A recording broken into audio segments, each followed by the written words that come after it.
성경을 통해 말씀하시는 하나님의 말씀을 믿고 기도하고 전도하고 봉사하고 친교하고 교육하고 예배하는 삶을 살아갈 때 내 삶 가운데, 우리 가정 가운데, 직장과 사업장 가운데, 우리 새로운 교회 가운데, 세계 열방 가운데 기적의 역사가 나타날 것이다. 여러분 믿으십니까? 아멘, 아멘, 할렐루야.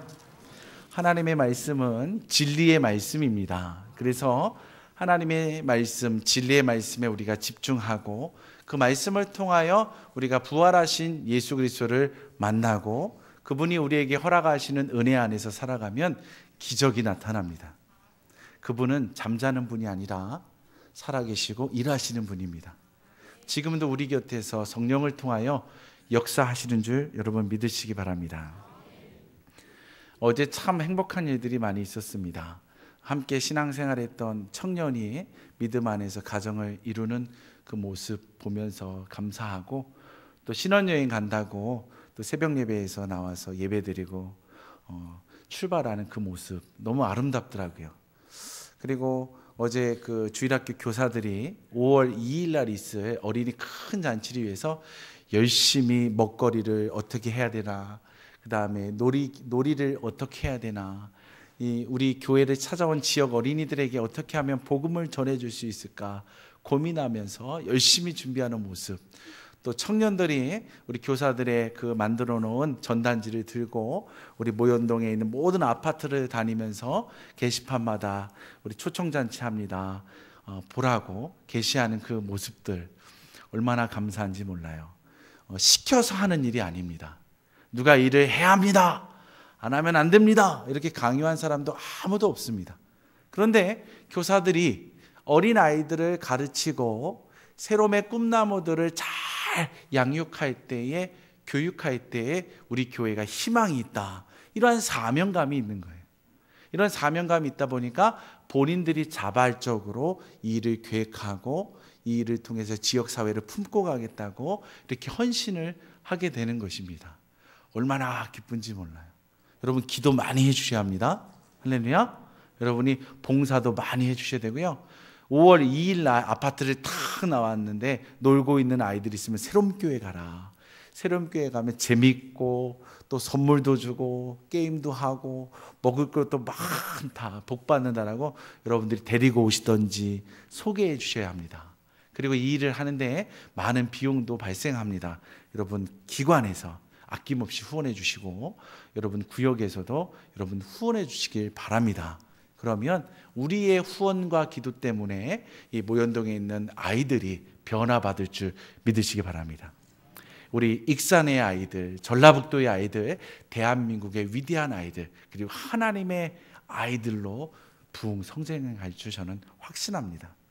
왜 교사들이 그와 같은 일을 했느냐? 그것이 교사들의 사명이고 교사들이 가지고 있는 은사이기 때문에 그렇습니다. 교사들이 은사가 있는 거예요. 세 번째로 어저께 어떤 기쁨의 일이 있었냐면 우리 교회 선교위원회가 자발적으로 위원들을 발족시키고 또 국내 우리 선교지를 방문하자. 특별히 첫 번째로 우리 선교의 영성이 있는, 순교의 영성이 있는 우리 손양원 목사님을 한번 찾아가 보자. 그래서 순교의 영성을 가지고 내 삶의 자리에서 교회에서 어떻게 살아가야 되는지 한번 배워보자 해서 우리 순교지를 갔다 왔습니다. 저도 가고 싶었는데 우리 결혼식이 있어서 제가 못 갔어요. 아침에 빠이빠이 하는데 얼마나 가고 싶었는지 몰라요.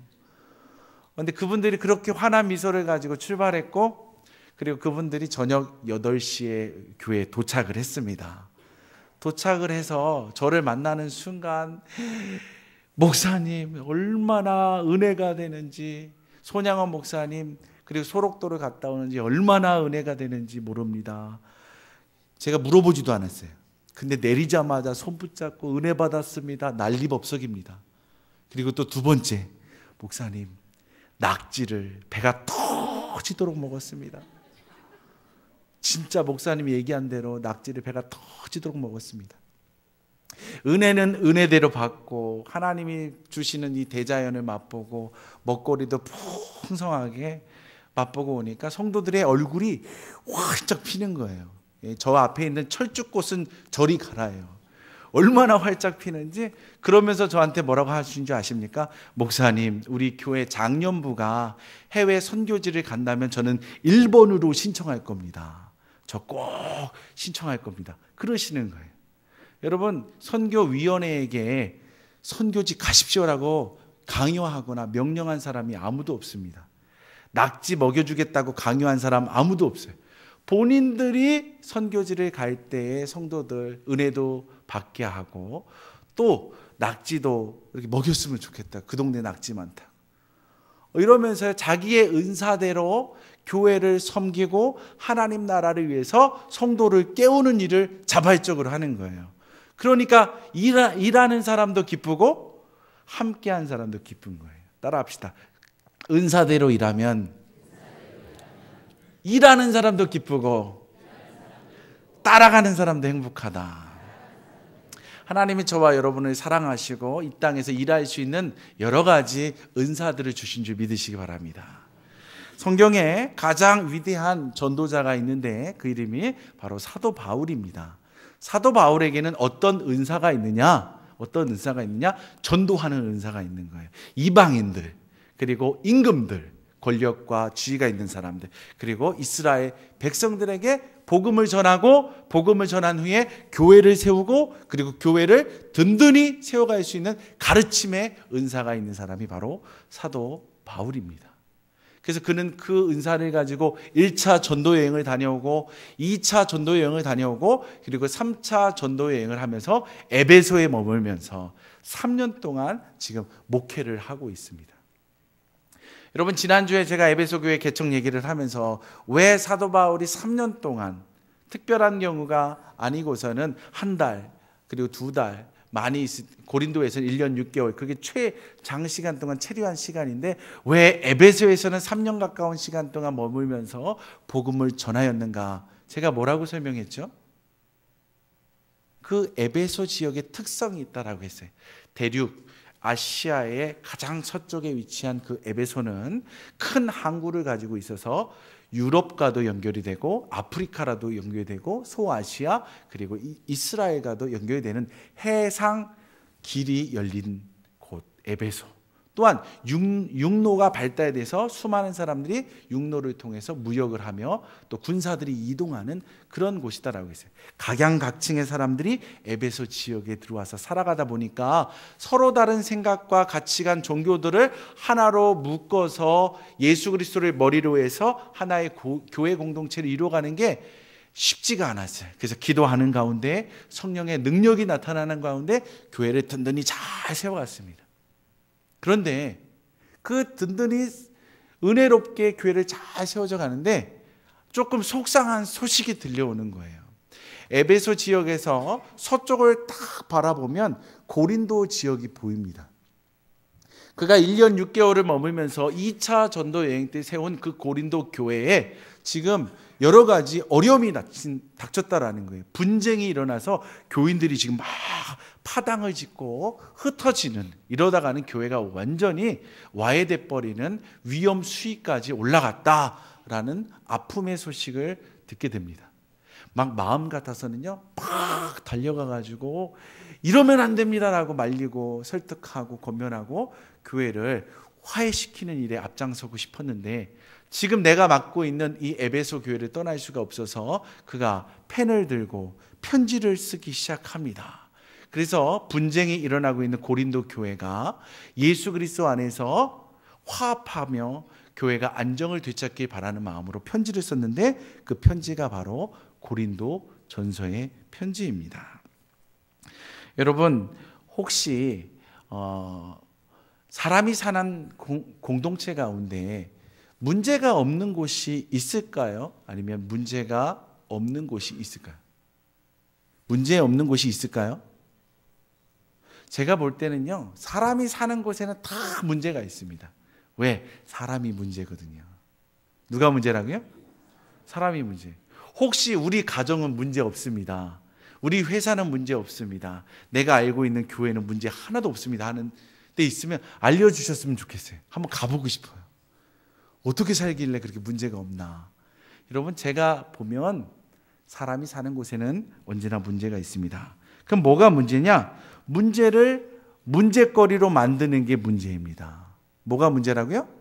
문제를 문제거리로 만드는 게 문제예요. 문제를 문제거리로 만드는 게 그게 제일 큰 문제예요. 그러면 뭐가 그러면 좋은 거냐? 문제를 보고 이 문제를 하나님이 이 문제를 잘 해결해서 교회에 보다 성숙한 모습을 원하시는구나. 이렇게 성숙의 기회, 변화의 기회, 우리의 나태함을 돌이킬 수 있는 기회로 그 문제를 바라보고 그 문제가 어디서부터 시작했는지를 찾아서 해결하는 그런 교회가 복된 교회인 줄 믿으시기 바랍니다. 우리 교회는 복된 교회입니다. 복된 교회예요. 담임 목사님 안 계신 지 벌써 10개월이 지났습니다. 그런데도 불구하고 각 부서마다 열심히 안정적으로 유지해 나가는 것뿐만 아니라 각자가 가지고 있는 이 은사대로 활동하고 있다는 것, 이게 얼마나 큰 복이고 얼마나 성숙되어 가고 있는가, 이건 두말할 것도 없는 거예요. 얼마나 성숙한 것입니까? 우리가 성숙됨으로 나아가면 정말 보다 성숙되고 보다 훌륭하게 준비되신 담임 목사님도 오시는 줄 여러분 믿으시기 바랍니다. 여러분, 고린도 교회가 네 파로 나눠져 있습니다. 오늘 본문 말씀 고린도전서 1장 12절 말씀을 보니까 나는 바울에게, 나는 아볼로에게, 나는 게바에게, 나는 그리스도에게 속한 자라. 네 개의 파당이 생겼다라는 거예요. 그러면 왜 이러한 파당이 생겼는지를 한번 살펴보고 어떻게 문제를 해결해야 되는가 한번 말씀을 통해서 찾아가 보려고 합니다. 먼저 이 고린도 교회의 파당의 원인을 찾아보려면요, 고린도의 지역성을 먼저 살펴봐야 합니다. 고린도 지역의 지역성. 우리나라를 가리켜서 한반도다라고 합니다. 한반도, 아시아라는 큰 대륙에 그 끝자락에, 이렇게 동쪽의 끝자락에 붙어있는 삼면이 바다로 둘러싸여 있는 나라, 반도 국가다라고 하죠. 그래서 반도 국가의 기질이라는 게 있습니다. 고린도 지역이 바로 유럽의 동쪽 끝자락에 있는 반도 국가입니다. 그리고 많은 배들이 들어오는 항구 도시입니다. 항구 도시. 뱃사람들이 많이 들어와요. 그리고 배를 타고 수많은 무역상들이 들어옵니다. 여러분, 배를 타면 그냥 하루 이틀 타고 하는 게 아니라 길게는 뭐 한 달, 두 달, 막 세 달 이렇게 막 배를 타는 거예요. 그러다 보니까 이 배에서 사람이 내리게 되면 어떠한 일들을 행하게 되냐면, 월급 받았는데 월급 한번 써보자. 물건도 한번 사보고, 그 다음에 남자들 같은 경우에는 육체의 정욕을 3개월 동안 참았는데 한번 이 도시에서 쾌락적으로 한번 즐겨보자. 술도 마시고 여자도 만나고, 이러한 음란한 것들, 쾌락 중심, 그리고 물질 중심, 이런 것들이 만연해 있습니다. 그것뿐만이 아닙니다. 각양각색의 나라를 다니다 보니까 이야기거리가 많은 거예요. 배를 타고 다니다가도 많은 사건을 경험하고 다른 나라에서도 많은 사건을 경험하니까 영웅담들 있죠. 영웅의 이야기들을 막 자랑하면서 막 열을 내면서 얘기하고요. 심지어는 조금 뻥튀기를 해서 내가 영웅이다 라고 하면서 자기 자신을 들추어내서 높이 세우는 그러한 일들이 너무 많이 있었습니다. 이게 고린도 지역의 지역 상황인 거예요. 그러다 보니까 이 문화가 교회 안에도 스며시 들어오는 거예요. 그래서 고린도 지역에 있는 교인들이 음란한 일을 참 많이 했습니다. 정욕을 절제하지 못하고 이것을 얼마나 많이 했는지 몰라요. 심지어는 동성연애까지 하게 됩니다. 또 두 번째로 자기 자신을 드러내 보이는 일들을 많이 했어요. 누굴 드러냈다고요? 자기를 드러내는 거예요. 특별히 무엇을 가지고 자기를 드러내기 시작했냐? 은사를 가지고 드러냅니다. 은사. 나는 방언의 은사를 받았습니다. 나는 신유의 은사를 받았습니다. 나는 예언의 은사를 받았습니다. 나는 가르침의 은사가 있습니다. 나는 귀신들 쫓아내는 은사가 있습니다. 이러한 은사들을 가지고 교회를 섬기고 그리고 교회 공동체를 섬기면서 하나님의 이름을 높이는 것이 아니라 나는 은사 가졌습니다 하면서 내가 점점 이렇게 커지는 거예요. 그러면서 나를 따르라 그러는 거예요. 그러니까 그런 은사를 중심으로 해서 사람들이 패가 갈리기 시작하는 거예요. 자기가 선호하는 은사대로 줄 서기를 시작합니다. 이러한 상황 속에서 이제 어떤 것까지 들어오게 되냐면 목회자를 판단하고 비교하는 일까지 가는 거예요. 누구를 비교한다고요? 목회자를 비교합니다. 그 고린도 교회를 설립한 사람이 누구냐면 누구죠? 사도 바울. 사도 바울이 1년 6개월 목회하다가 떠납니다. 그리고 그 고린도 교회의 2대 목사로 온 사람이 누구냐? 아볼로입니다. 아볼로. 사도 바울은 좀 말하는 데는 능숙하지 못하지만 글 쓰는 거는 굉장히 능숙했고요. 논리적으로 하나하나 체계적으로 가르치는 일에 1등이었습니다. 2대 목사로 온 아볼로 목사는 그 아프리카의 알렉산드리아 출신이었는데 그는 수사학을 배운 사람입니다. 다른 말로 표현하면 웅변의 기술이 있는 사람이에요. 그래서 그가 얘기를 하면 사람들이 확 빨려 들어옵니다. 그리고 그가 얘기를 하면 그의 단어에 반짝반짝이는 능력이 있는 거예요. 돋보이는 거예요. 그러니까 사람들이 막 빨려 들어옵니다. 그래서 어떤 사람들은 나는 바울이 좋다. 나는 아볼로 목사가 좋다라고 하면서 살아갑니다. 그러다가 또 누가 등장하냐면 게바가 등장합니다. 여러분 게바가 누구죠? 게바가 누굽니까? 베드로의 이름입니다. 베드로의 이름. 그럼 베드로는 언제 왔을까요? 이 고린도 교회에? 어쩌면 부흥 집회를 하러 왔는지도 모르겠는데 가만히 역사를 쭉 따져보면 그 게바를 좋아하는 사람이 바로 누구냐면 로마로부터 고린도에 들어온 피난민들입니다. 사도행전 18장 2절에 보면 바울과 아굴라가 고린도에서 만나는 장면이 나옵니다. 18장 2절 보니까 아굴라라는 본도에서 난 유대인 한 사람을 만나니 글라우디오가 모든 유대인을 명하여 로마에서 떠나라 한 거로 그가 그 안에 브리스길라와 함께 이탈리아로부터 새로 온지라. 할렐루야. 로마의 황제 글라우디오가 있는데 이 글라우디오가 보니까 유대인들이 이 로마에 와가지고 장사를 너무 잘하는 거예요. 그리고 너무나 많은 영향력을 행사하는 거예요. 이러다가는 우리 로마 시민들이 기득권을 뺏기겠다라고 해서 유대인들을 강제 추방하기 시작합니다. 이게 글라우디오 황제가 내린 명령이에요. 그래서 그 이탈리아에 살고 있던 많은 유대인들이 이제 그 인근 각처로 이제 피난을 갑니다. 피난을 가는데 이 고린도 지역으로 많은 사람들이 몰려 들어온 거예요. 그러니까 이 고린도 교회에 예루살렘 교회에서 신앙생활하다가 로마로 갔고 로마에서 그리고 고린도 지역에 온 사람이 있는 거예요. 이주민이죠. 여기 왔더니 교회가 있는 거예요. 얼마나 좋습니까? 야, 교회가 있어서 너무 좋다. 예수님의 말씀을 들을 수 있으니까 너무 좋다. 근데 가만히 보니까 이 교회 안에 옛날 목사님을 좋아하는 바울파가 있고 그리고 지금 목사님을 좋아하는 아볼로파가 있는데 우리 피난민으로 들어온 사람들을 안 받아주는 거예요. 이 말은 뭐냐면 예배 시간에는 받아주는데 일자리를 안 주는 거예요. 일할 수 있는 지도력을 위임해 주지 않은 거예요. 그러니까 이 사람들이 누구를 회상합니까? 예루살렘 교회의 그 열심 많은 베드로를 회상하는 거예요. 그러니까 그들은 누구를 자꾸 얘기합니까? 베드로 그 이름으로 뭉치는 거예요. 아무것도 안 하는 사람들이 있습니다. 그 사람들이 갑자기 야, 우리는 바울도 아니고 우리는 아볼로도 아니고 우리는 게바 베드로도 아니고 우리 그리스도다라고 하면서 그리스도를 따라서 예배하면서 겸손히 살아갔으면 좋겠는데 그것이 아니라 그리스도라는 이름을 갖다가 또 당을 지은 거예요. 이 4개의 당이 있는 거예요. 서로 비교하면서 목사를 비교하면서 판단하기 시작하고 우리 목사님 하다 보니까 사람 간에 갈등이 생기다 보니까 감정이 섞여가지고 판단이 이제는 정죄함으로 나갑니다.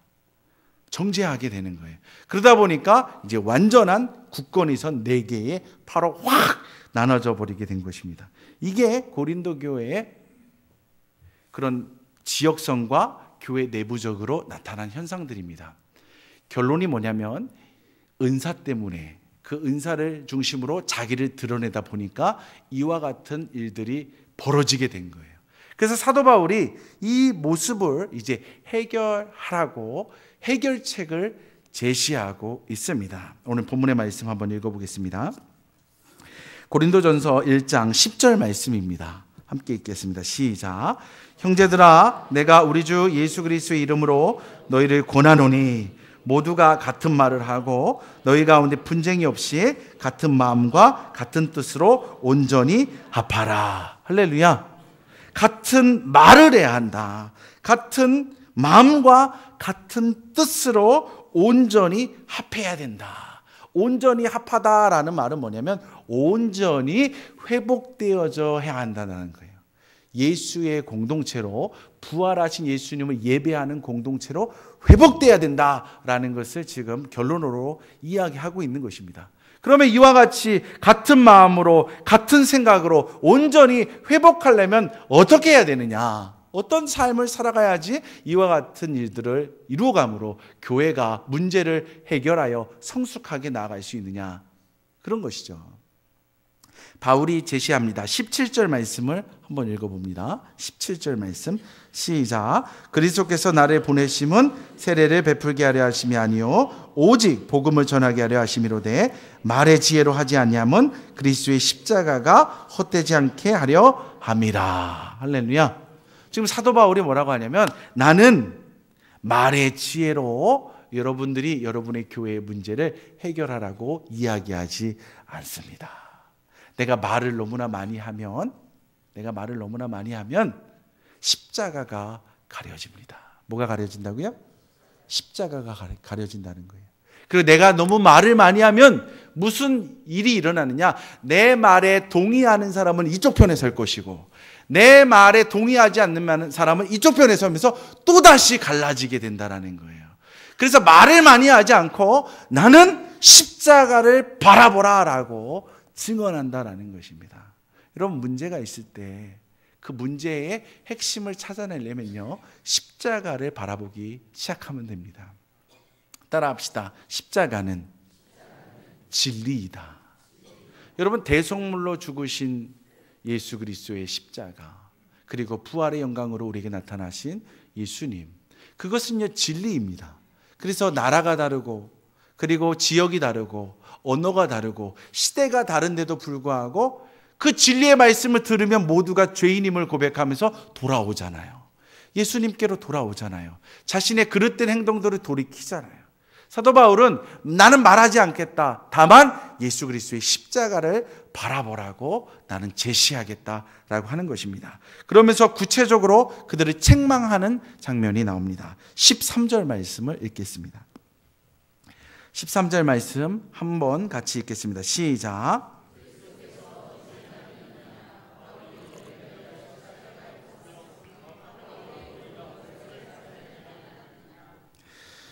사도 바울이 뭐라고 꼬집냐면 그리스도께서 어찌 나누었느냐. 그리스도께서 십자가에서 죽으신 것은 너희들처럼 이렇게 파당을 지으라고 죽으신 것이냐, 아니면 화목하게 하시려고 죽으신 것이냐. 죄로 인하여 하나님과 죄인된 인간 사이에 이 갈라진 틈을 그리스도가 죽으심으로 말미암아 화목해 하셨다라는 거예요. 이 죄악 때문에 서로 갈등하면서 저주하며 살아가는 형제와 형제가 서로 화목할 수 있는 길을 위해서 십자가에서 죽으셨다라는 것입니다. 그러면서 말합니다. 나 바울이 언제 너희를 위해서 내가 십자가를 졌느냐. 나는 너희를 위해서 십자가에서 죽는 그 희생을 하지 않았다. 다만 나는 너희에게 십자가를 바라보라고 가르쳤다. 무엇을 보라고요? 십자가를 바라보라고. 나는 가르치는 은사가 있고, 나는 전도하는 은사가 있고, 교회를 세우는 은사가 있어서 드러나 보일 수 있지만 나를 내세운 것이 아니라 십자가를 바라볼 때에, 부활에 하신 예수님을 바라볼 때에 영생의 삶이 있다라고 나는 예수를 바라보게 했다라는 거예요. 또 무엇을 얘기합니까? 바울의 이름으로 너희가 세례를 받았느냐? 내가 언제 세례 줄 때에 나 사도 바울의 이름으로 너에게 세례를 주노라. 이렇게 했느냐? 성부와 성자와 성령의 이름으로 내가 세례를 주노라. 예수 그리스도의 부활의 이름으로 내가 세례를 줬지 언제 내가 내 이름으로 세례를 베풀었느냐? 무엇을 가리킵니까? 고린도 교회 사람들이 은사를 중심으로 해서 영웅을 만들어가는 그 문화에 휩쓸려 가지고 자기 스스로가 영웅이 되고 자기 스스로가 대장 노릇하면서 하나님은 온데간데 없고 사람들만 눈에 보이는 그 교회의 어지러움을 만들어갈 때에 사람을 보지 말아라. 그 사람을 세우신 분이 누구냐? 세례를 주라 명령하신 분이 누구냐? 부활하신 예수 그리스도다. 할렐루야. 그것을 얘기하고 있는 거예요. 십자가에 못 박아 죽은 예수를 바라보라고 얘기했는데 그 은혜를 완성하신 분이 누구냐? 부활하신 예수 그리스도시다. 예수 그리스도가 십자가에 죽기까지, 화목제물로 죽기까지 우리를 사랑하였으니 너희는 너희 스스로를 드높이면서 교회의 문제를 만들어내지 말고 스스로를 낮추면서 예수를 바라보아라. 할렐루야. 고린도 교회들이 이 사도 바울의 이야기를 듣고 변화하기 시작합니다. 특별히 고린도 교회는요, 우리가 살고 있는 이 교회 공동체처럼 큰 건물을 가지고 있고 십자가 탁 세워놓고 여기가 교회입니다, 이런 식으로 해서 거룩한 주일 그리고 말씀 공부 이거 한 거 아니에요. 그럼 어떻게 예배 생활했느냐?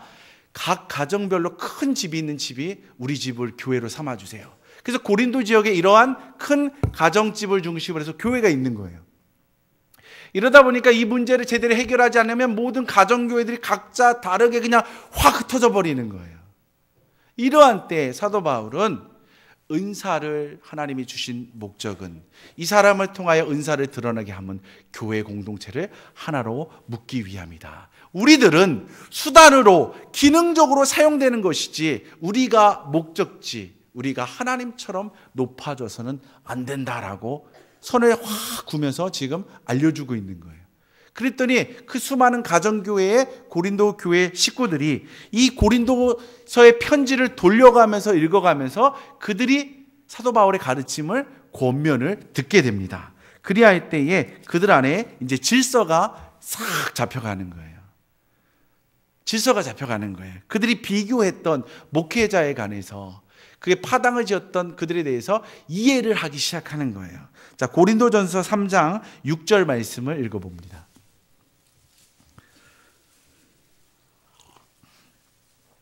고린도전서 3장 6절 시작.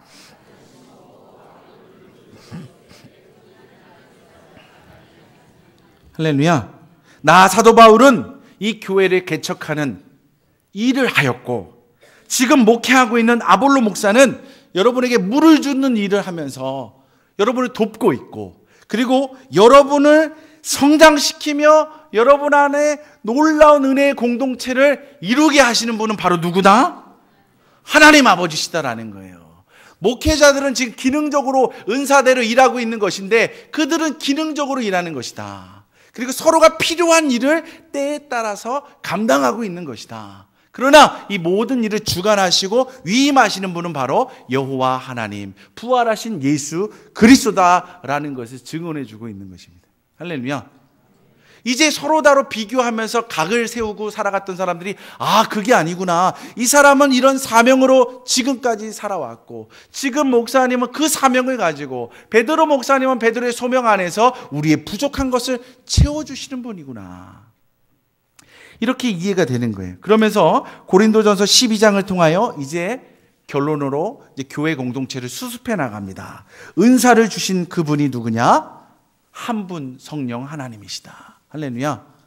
같은 한 분께서 은사를 주었으니 은사는 여러 가지나 성령은 같고 직분은 여러 가지나 주는 같으며 또 지역은 여러 가지나 모든 것을 모든 사람 가운데 이루시는 하나님은 같으니 또 사역은 여러 가지나 모든 것을 모든 사람 가운데 이루시는 하나님은 같으니 각 사람에게 성령을 나타내심은 유익하게 하려 합니다. 할렐루야.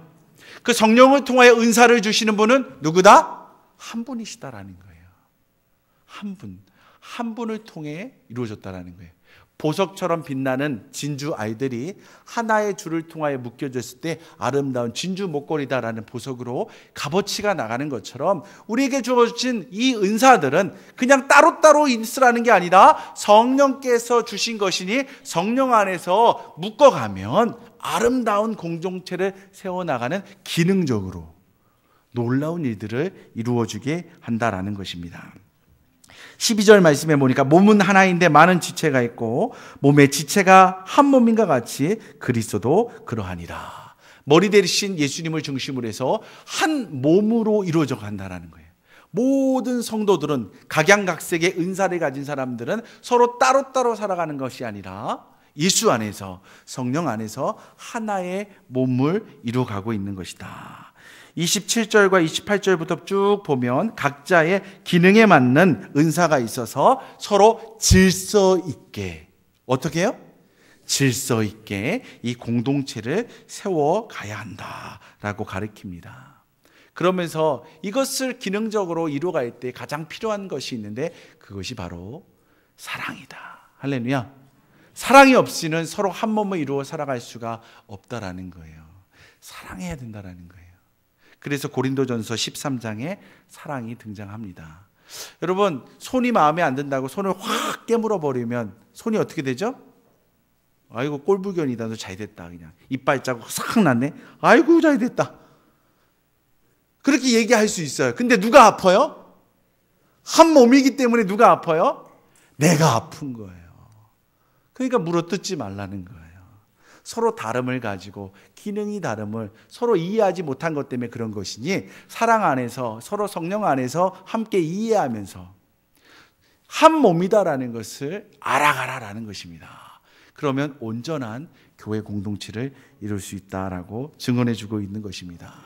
그러면서 뭐라고 하냐면 고린도전서 14장 12절에 이렇게 결론을 내립니다. 그러므로 너희도 영적인 것을 사모하는 자인즉 교회의 덕을 위하여 그것이 풍성하기를 구하라. 여러분들도 은사를 구하게 주님의 이름으로 축원합니다. 그 은사를 가지고 내가 하나님의 영광을 드러내고 내 곁에 있는 사람과 기쁨을 나누라고. 나를 드러나는 은사가 아니라 나를 낮추고 누구를 드러내요?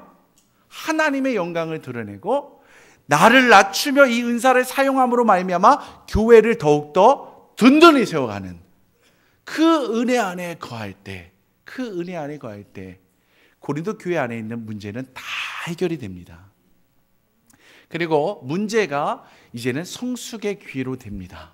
그리고 뿐만 아니라 수많은 갈등이 있는 곳곳마다 이 교회가 모범적인 사례가 되어서 그렇구나. 성령 안에서 우리가 바로 서고 십자가를 묵상하며 나아갈 때 우리의 문제를 찾고 우리의 형제자매들, 잃어버린 형제자매들과 화목해 하면서 서로 협력하여 아름다운 교회 공동체를 이루어갈 수 있겠구나. 이러한 도전을 주고 있는 거예요. 얼마나 많은 분쟁이 일어납니까? 우리나라를 보면 정치적으로 얼마나 많은 분쟁이 일어납니까? 남북 상황이 얼마나 큰 분쟁입니까? 교회 안에서도 얼마나 많은 크고 작은 분쟁들이 일어납니까? 이러한 때 우리 새롬의 교우들은 이 고린도 교회를 통하여 역사하신 그 하나님을 바라봄으로 말미암아 성숙의 길을 택하시기를 주님의 이름으로 축원합니다. 다투고 갈라지고 분쟁하면서 문제를 문제화시키는 그 삶의 자리로 가는 멸망의 길을 선택하는 것이 아니라 문제를 보고 하나님을 바라봄으로 십자가를 바라봄으로 우리의 문제가 이것이구나. 십자가 앞에 엎드려서 기도하자. 우리에게 주어진 은사를 가지고 서로 협력하자라고 하면서 서로 중보하시기를 축원합니다. 서로를 위해서 중보하면서 사랑하면서 일어나는 거예요. 손잡고 일어나는 거예요. 손잡고 걸어가는 거예요. 그러면 우리 교회가 수많은 현대 교회의 가장 모범적인 교회의 모습으로 소개될 것입니다. 그리고 저와 여러분들의 자손들은 이 교회를 통하여 더욱 놀랍게 성장해 가면서 우리 어머니 아버님들이 예수를 통하여 받은 그 은혜를 지키며 교회 공동체를 더욱더 부흥성장한 것처럼 저희들도 십자가 예수, 부활하신 예수님을 만남으로 인해서 더 건강한 교회 공동체, 더 건강한 주의 나라가 온 열방까지 흩어지도록 영향력을 끼칠 수 있도록 우리도 썩어지겠습니다. 우리도 사랑의 자리로 내려가겠습니다. 그러한 아이들이 엄청나게 많이 나타날 것이라 저는 확신합니다. 그 마음을 여러분 마음에 담으시고 은혜 받은 대로 행동하시며 살아가시기를 주님의 이름으로 축원합니다.